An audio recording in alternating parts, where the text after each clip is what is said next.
It's time for the Daily Stand Up Podcast presented by AgileDad with your host, Lee Henson. Without any further ado, let's get started. I had a leader in an organization ask me, "Do you think we need an Agile coach?" This question has to be one of the most interesting questions you could ever ask someone in my position. I think that in order to understand this, you need to understand some other facets of it first. So let me tell you about the facets I think you need to understand, and then I'll answer the question. So, due to evolving customer needs, it's become more essential to go along and try different things to fit your needs, especially in a remote workforce environment, right? Due to these challenges, organizations have been forced to shed off some of the old traditional ways of thinking and embrace a more directive leadership style that's in line with Agile. And it creates a more focused organization on the whole, or at least that's our goal. So the question then becomes, now that the need to transform and improve Agile has come to light, do we need an Agile coach? And the answer is simple yes. I mean, Agile coaches are needed now more than ever. We want you to understand that this is not going to be a sales pitch. This is just explaining that without an Agile coach, it often takes you a lot more time to make the same discoveries than it would with an Agile coach, thereby saving you a lot of time, turmoil, and money. So, who is an Agile coach? What do they do? So, Agile coaches are creative, reflective, non directive people who guide or mentor individuals or organizations through adopting Agile framework practices or improving a current Agile system that's in place. Making significant organizational changes can be challenging since the members must first learn to adapt and embrace changes, and it might require a shift of culture and maybe even a shift in overall leadership if it doesn't go right. So, with that being said, Agile is kind of a one of a kind, no one size fits all approach. I said a long time ago, Agile should never be approached as one size fits all because most people don't look good in spandex. And I stand by that statement. Most people don't look good in spandex. So, you have to understand that if you're bringing in a coach, there are three different levels of Agile coach that you can consider.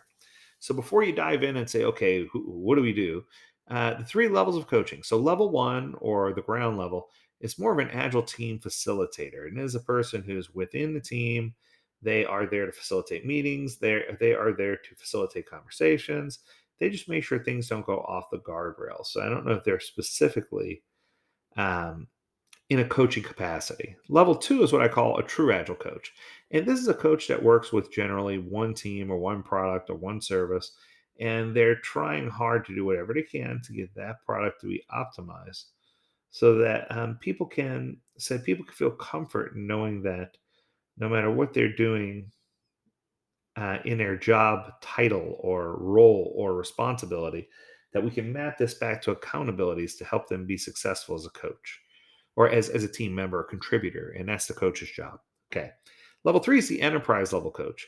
The enterprise level coach is the one that comes in and helps really transition your entire organization. And they want to make sure that you get to where you need to be from where you are now. Now, there are tons of agile training, coaching, and certificates. There's a ton of those things that are going to help you do better. But I want to make sure I point out that just because someone doesn't have a certificate doesn't mean they're not a good coach. And just because someone has a certificate doesn't mean that they're going to be worth their weight in gold.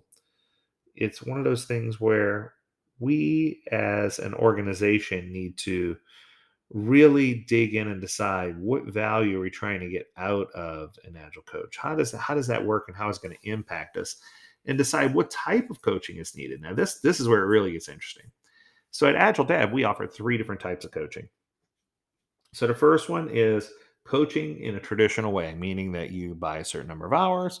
We put those hours in a retainer bucket for you, and you can use those hours as you like. And we can have coaches on the ground in your office or remote to take care of whatever issues, questions, problems, or concerns you might have. The second type of coaching is more of a hybridized remote slash in person coaching where we can do a combination of hours on retainer and hours paid on site or at the heat of the moment to make sure that we have people who are specialists in the area where you need the coaching. And then the third one, my favorite, is micro coaching, because this is something nowhere else is offering. And this is where, for something as low as $25, you can spend 15 minutes with one of my coaches just to sit down, pick their brain, tell them what's going on, and figure out if having that Agile coach makes sense. It's kind of like a try before you buy thing. So, the other piece of why having an Agile coach is when a company starts feeling like, oh, we're going through some struggles, but it should only be temporary. The storm will blow over. That's time for you to take a look and make sure you have a coach who can help you. Because the benefit of having a coach is huge. They're going to help you increase the awareness of what's going on and help you to embrace independence. So sometimes you think that dependencies are just going to happen and that carrying over work is something that's there. And that's not true. An Agile coach is going to help teams understand that they have independence and that we can resolve any kind of dependencies that exist, and work shouldn't carry over from one sprint to another. A strong Agile coach is going to provide mentorship. They're going to mentor other Scrum Masters and other people through the framework and help improve your Agile methodology altogether, your Agile framework. They're going to help you establish communication.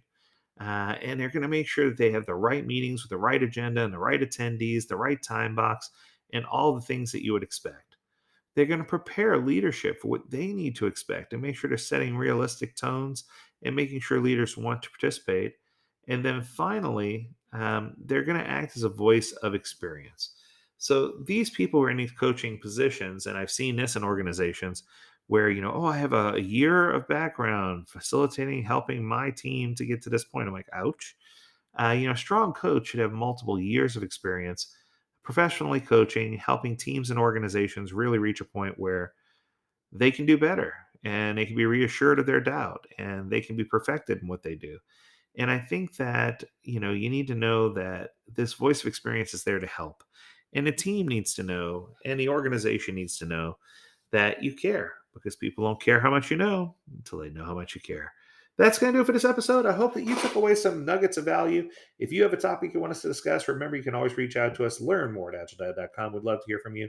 And as always, we encourage you to stay healthy, stay well, and stay agile, my friends. Until next time, do take care.